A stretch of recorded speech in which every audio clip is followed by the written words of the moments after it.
It's a red card! You know, where the goalkeeper is.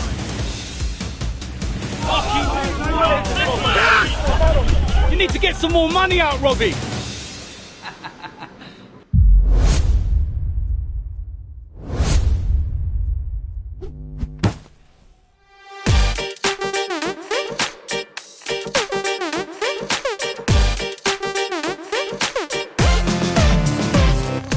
Hello boys and girls, welcome to my preview of tonight's game against West Ham.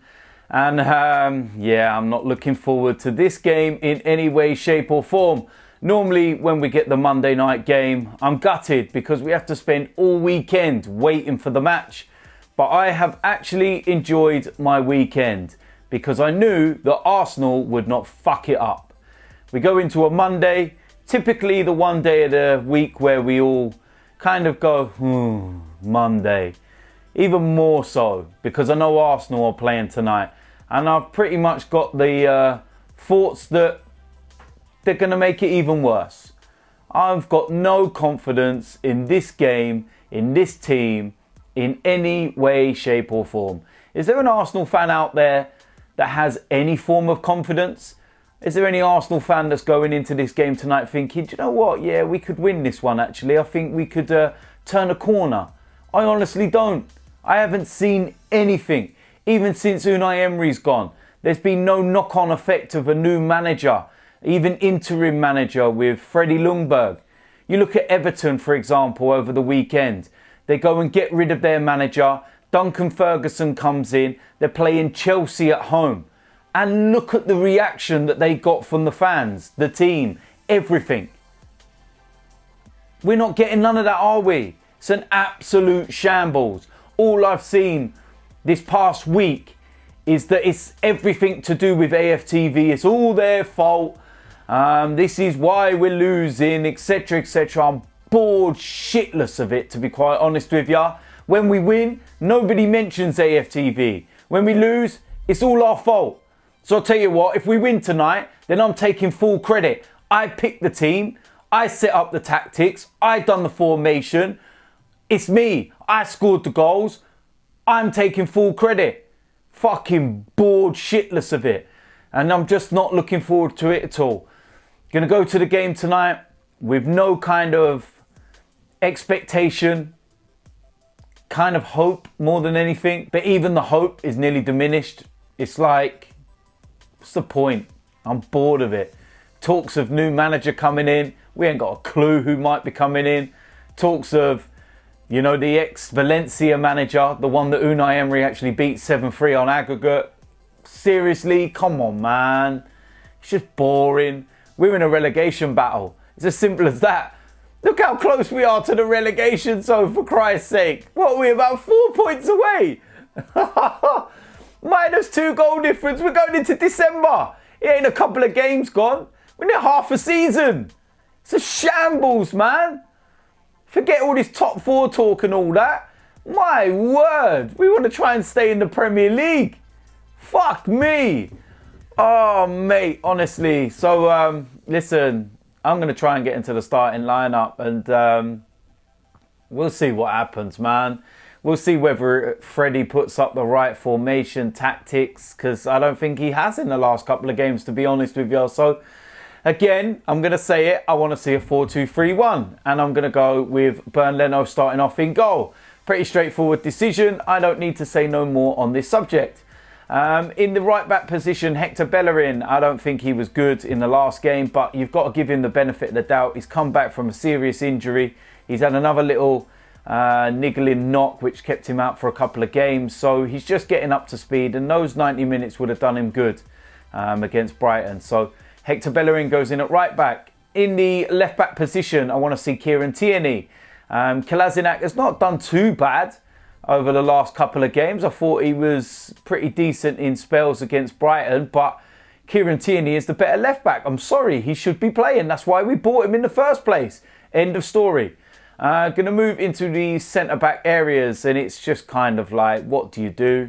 It's like having the Chuckle brothers. It's like David Luiz has come in and done nothing. We look worse. Sokratis has looked worse this season. Rob Holding's just coming back from injury, so I don't think he'll be there. So yeah, if I have to pick out of the two of them, then I would go with Sokratis, because I just don't see what David Luiz does. It's just error after error after error, and it just hard to believe that this guy's so experienced when he makes so many schoolboy errors. So yeah, I'll go with Sokratis. Alongside him, I'm going to go with Callum Chambers. I think he's been one of the better centre-backs, or players, should we say. He's played all over the place, to be honest. But yeah, I would put him next to Sokratis. At least there's someone there that can actually, you know, receive the ball and be comfortable on it and not panic and boot it into row Z and pass it to strikers and whatnot.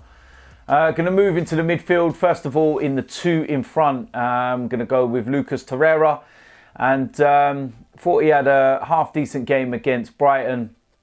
But again, it's just everything else, man. It's just not right, is it? And I just really hope that he can kind of rediscover some of his form and, you know, the way he plays for Uruguay and when he first came here.